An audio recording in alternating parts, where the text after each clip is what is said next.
George Plant from Stoke-on-Trent is one of the best young stonemasons in the world.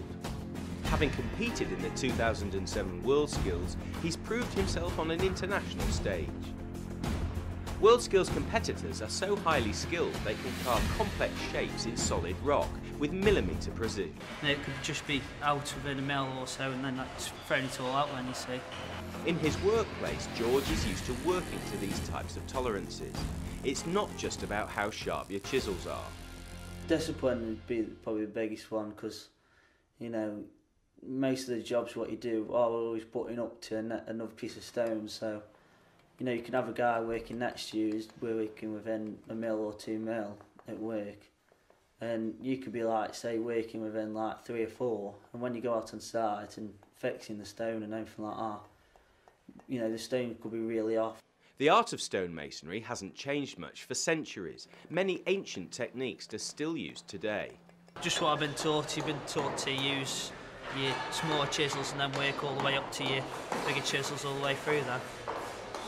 But that's just the way you've been taught, and that's what everybody's been doing for like hundreds of years.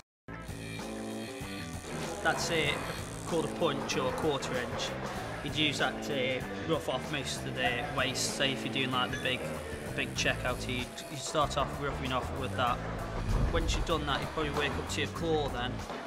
This is an inch claw, and obviously that you'd have to get within about say 5 mil to use that to get all the way down to the lines. Once you got all the way down to the lines, then you could work onto this. This is an 1.5 inch, or you could use like a 2 inch, and that just tidies all the stone up then, you see, and makes it all, gets all your tool finish on and all that, see, and makes it all straight. Today's option of using compressed air tools may save time, but it doesn't lessen the level of skill required.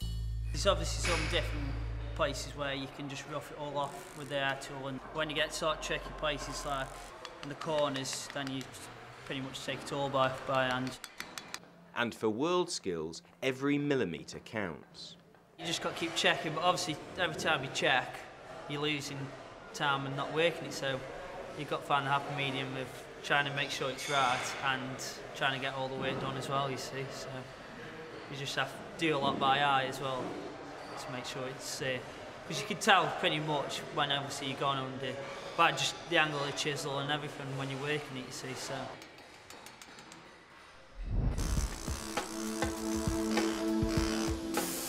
Over the 4 days of competition at WorldSkills, George has to produce an intricate and elaborate carving, as well as cutting accurate metal templates to be used on a much larger workpiece. The stone used is Italian marble, not something that George uses every day, so he's had to learn some new techniques. It's Carrara marble, it's from Italy, and it's alright, I've got used to it now. I've worked like about 7 or 8 blocks of it now, something like that, so it's alright, but I've got the little air tool that I use as well, what I can cut all the lines in.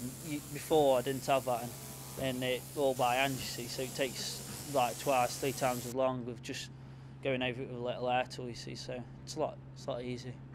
And the approach to the task taken by the competitors differs from one to another. I just looked at the drawing and saw where most of the moulding was, because some people like working the 2 sides at the same time, and you get rid of all your marking points. You can't really square off. I've always been taught to do one side, get it right, and then move on. So obviously you can work off that side, you see, because obviously if you've still got rough side on one side, you can't just square off and measure off. Well, I noticed at the end I had like an hour or so left to just touch it up and everything like that, but everybody else was still rushing about trying to work it. After working on the project for 4 days, it's a relief to finish. But George's skill level and his time management has proved himself against the best in the world. Yeah, it's hard. It's a hard piece. I got there, so it's alright.